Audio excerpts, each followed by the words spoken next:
প্রিয় দর্শক মণ্ডলী, আসসালামু আলাইকুম। আজকে একটি বিষয়ের উপর আলোকপাত করতে চাই, যে বিষয়টি এখন আমাদের দেশে সবচেয়ে বেশি আলোচিত হচ্ছে। সেটা হচ্ছে বিগত স্বৈরাচারের সময় গুম, খুন ইত্যাদি অপরাধের অভিযুক্ত কিছু সেনা অফিসারকে, সেনা কর্মকর্তাকে হেফাজতে রাখা হয়েছে এবং তাদের বিরুদ্ধে আন্তর্জাতিক ক্রিমিনাল কোর্ট হতে গ্রেফতারি পরোয়ানা জারি করা হয়েছে।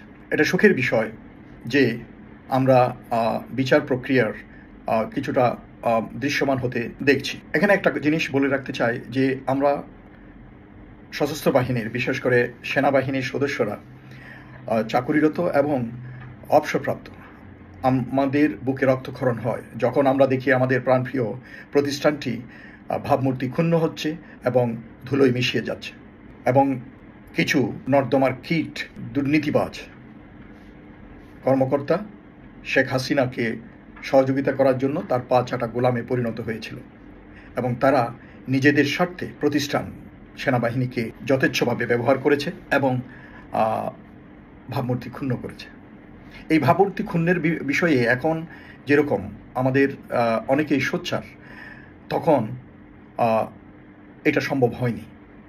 কারণ আমরা দেখেছি, আমাদের দুর্ভাগ্যের বিষয়, শেখ হাসিনা ক্ষমতার সময় যখন যারা দায়িত্বে ছিল, বিভিন্ন বাহিনী প্রধানরা, তারাও পর্যন্ত তাদের সেই বুকের পাটা ছিল না। তারা ঘুরে দাঁড়িয়ে বলতে পারেনি যে মাননীয় প্রধানমন্ত্রী, এইটা আনলফুল কমান্ড, এটা আমি করতে পারবো না, আমি দিনের ভোট রাত্রে করতে পারবো না, আমি এই গুণ, খুম, আয়নাঘর এগুলো করতে পারবো না। সো এরা পারেনি, এটা আমাদের দুর্ভাগ্য। এখন তাই বলে যে তখন আমরা কষ্ট পাইনি তা নয়, তখন আমাদের হৃদয়ে রক্তক্ষরণ হয়েছে যে তারা অন্যায় করছিল। আর এটা মুষ্টিমেয় গুটি কথক ব্যক্তি, সেনা সদস্য, এই সব ঘৃণ্যতম কর্মকাণ্ডে লিপ্ত হয়েছিল। কাজেই এদের জন্য এই পুরো প্রতিষ্ঠানকে দোষারোপ করা বা তাকে সমালোচনা করা, গালিগালাজ করা, এটা সমীচীন হবে না। এটা আপনারা নিজেরাই চিন্তা করে দেখুন। এই সেনাবাহিনী আমাদের দেশের জাতীয় গৌরবের প্রতিষ্ঠান। এটাকে যদি আমরা একবার এটার মান সম্মান মাটিতে মিশিয়ে দিই, এইটার সাথে যদি জনগণের একটা দূরত্ব সৃষ্টি হয়ে যায়, লাভবান হবে কারা? আমাদের এটা বুঝতে হবে। লাভবান হবে আমাদের দেশের শত্রু, যারা আমাদের দেশের উন্নয়ন চায় না এবং যারা আমাদের দেশের জাতীয় প্রতিরক্ষা, জাতীয় নিরাপত্তা, এই সবগুলোকে দুর্বল করে দিতে চায়, এবং এইসব দুর্বল করে তারা ফায়দা লুটতে চায়। এবং সেই জন্য দুঃখের সাথে বলতে হয়, এখন কিছু লোক তাদের বয়ানে, বিদেশি শক্তি বা বিশেষ এক মহলের বয়ানে, তারা জিনিসটাকে সঠিকভাবে অনুধাবন না করে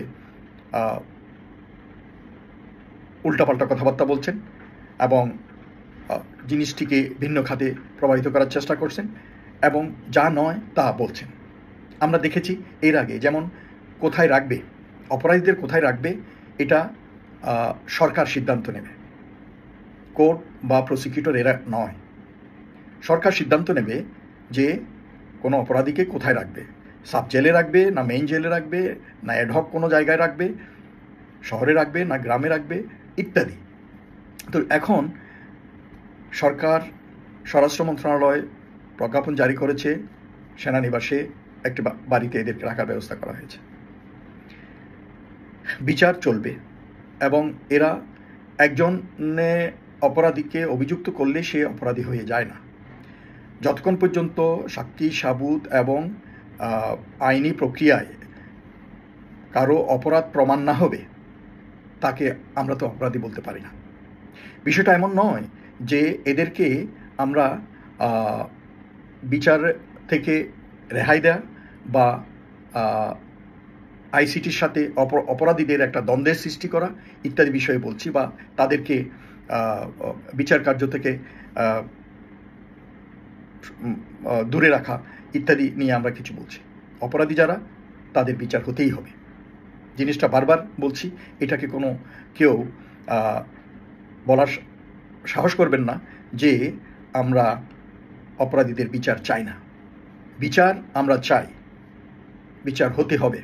কিন্তু যেই জিনিসটা উদ্বেগের সাথে অনেকে আলোচনা করছেন, সেটা হচ্ছে এই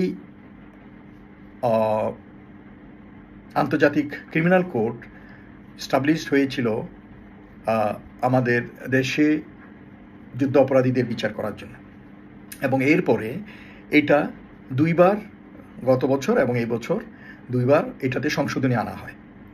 রিসেন্ট সংশোধনী যেটা আনা হয় তখন কিন্তু এই গুম খুনের মামলার বিচার চলছে, এবং ওইটার ধারাবাহিকতায় গ্রেফতারি পরোয়ানা জারি করা হয়েছে এবং সেনার সদস্যদেরকে হেফাজতে নেওয়া হয়েছে, অপরাধী বলে যাদের অভিযুক্ত। এখন কথা হচ্ছে যে বিচার সেনা আইনেও হতে পারে, আন্তর্জাতিক আদালতও হতে পারে, এটা সরকারের সিদ্ধান্ত।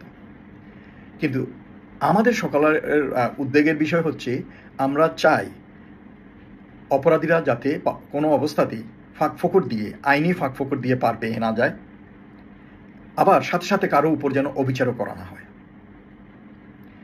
এবং কোনো ব্যক্তিগত আক্রোশ বা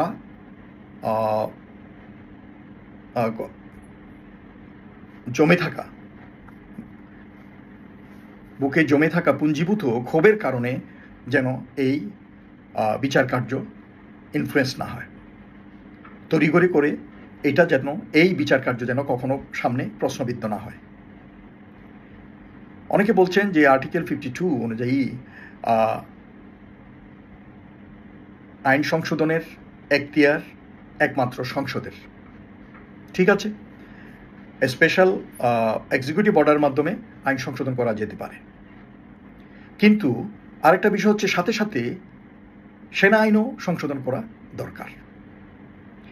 কারণ এই সেনা আইন এবং এই আন্তর্জাতিক ক্রিমিনাল কোর্টের সংশ্লিষ্ট আইন যদি সমন্বয় সাধন করা না হয়, পরবর্তীতে যদি কোনো নির্বাচিত সরকার তাদের পার্লামেন্টে এটাকে রেটিফাই না করে, তাহলে এই ফাঁকফোকর দিয়ে এরা পার পেয়ে যাবে, এই অপরাধীরা পার পেয়ে যাবে।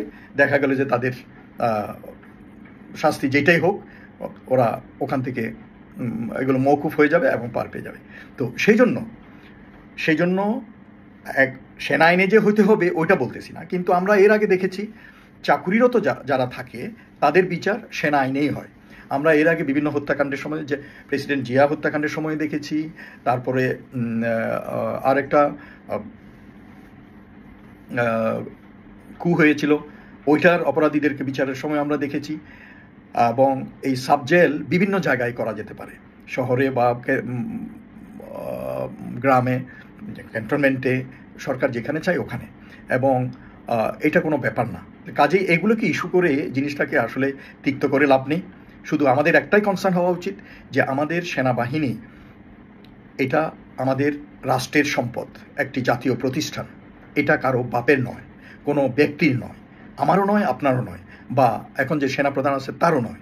এটা রাষ্ট্রের সম্পদ, এবং এই বাংলাদেশ যতদিন দুনিয়ার বুকে বেঁচে থাকবে এই সেনাবাহিনীও থাকবে। এই সেনাবাহিনী হচ্ছে আমাদের প্রতিরক্ষার, জাতীয় প্রতিরক্ষার একটা টুলস। তো কাজেই আমাদের দেশের শত্রু যারা, তারা চায় আমাদের এই প্রতিরক্ষা ব্যবস্থাকে, আমাদের জাতীয় নিরাপত্তাকে দুর্বল করে দেওয়ার জন্য। কাজেই সকলকে খেয়াল রাখতে হবে যে তাদের যে অপতৎপরতা, এইটাতে আমরা যেন তাদের ফাঁদে পড়ে না যাই, এবং এই জিনিসটাকে, সেনাবাহিনীটাকে তাদের মান মর্যাদা বা সেনাবাহিনীর এবং জনগণের যে ভালোবাসা, এটা যেন আমরা নষ্ট হতে না দিই। জনগণ এবং সেনাবাহিনীর ভিতরে যেন দূরত্ব সৃষ্টি হতে না পারে। সেনাবাহিনীর ভিতরে জনগণের মাঝে বিভাজন সৃষ্টি করে ফায়দা লুটতে চায় আমাদের দেশের শত্রু যারা, জিনিসটা খেয়াল রাখতে হবে। আমি বারবার এই জিনিসটাই বলছি, আমরা শুধু উপরের জিনিসটাই দেখতেছি যে এদেরকে ধরতে হবে, মারতে হবে। হ্যাঁ, আমাদের ক্ষোভ আছে, কারণ এরা যে অন্যায় করেছে, যে গর্হিত কাজ করেছে, ঘৃণ্যতম কাজ করেছে, অমানবিক কাজ করেছে, আমাদের বুকে রক্তক্ষরণ হয়। যারা সন্তান হারিয়েছে, যারা গুম হয়েছিল মাসের পর মাস, বছরের পর বছর, তাদের পরিবারের অবস্থা কি হয়েছিল, তো এগুলো আমরা বুঝতে পারি। তো সেই জন্য এদের প্রতি আমাদের কারো সহানুভূতি নেই, কারণ অপরাধীদের জন্য কোনো সহানুভূতি নাই। কিন্তু বিচার কার্য সম্পন্ন হওয়ার পর, অপরাধী সাব্যস্ত হওয়ার পর, তারপর আমরা এদেরকে অপরাধী বলতে পারবো। এটা সোজা কথা। তো কাজেই গ্রেফতার হলেই বা হেফাজতে নিলেই যে সে অপরাধী, এটা আমি বলতে রাজি না। তো আমি জানি আমার এই ভিডিও শুনে অনেকে একমত হবেন না, অনেকে এটা সেটা বলবেন, বাজে মন্তব্য করবেন। So but try to understand, আমি যে জিনিসটা বলতেছি আমাদের জাতীয় নিরাপত্তা দৃষ্টিকোণ থেকে আপনার সেনাবাহিনীর সেনা সদস্যদের ইউনিফর্ম পরিয়ে শহীদ মিনারের ওখানে রেখে ওদের গায়ে জুতা মারতেছে, এই করতেছে, এটা কি ভালো হচ্ছে? এটা কারা করাচ্ছে বুঝতে পারতেছেন না? এটাতে কি কোনো ফায়দা হচ্ছে? কাকে মারেন? কাকে জুতা মারেন আপনারা? জুতা কাকে মারেন? আর এটা যদি অন্যভাবে চিন্তা করে দেখেন, এরা সেনাবাহিনীতে হতে থাকলেও কিন্তু যখন এরা ডিজিএফআইতে চাকরি করছে বা অন্য কোথাও চাকরি করছে তখন তো ওরা সেনাবাহিনীর পোশাকে ছিল না।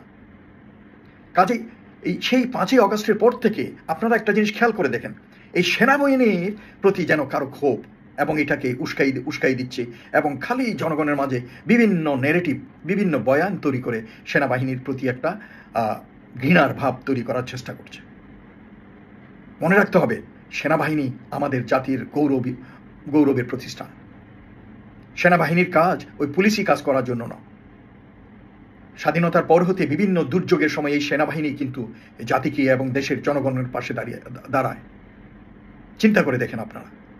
কাজেই দোষ করছে, বিচার হবে, বিচার কার্য চলতেছে, এদেরকে অ্যারেস্ট করা হয়েছে, কোথায় রাখবে এটা সরকার সিদ্ধান্ত নিছে, ওইভাবে হবে।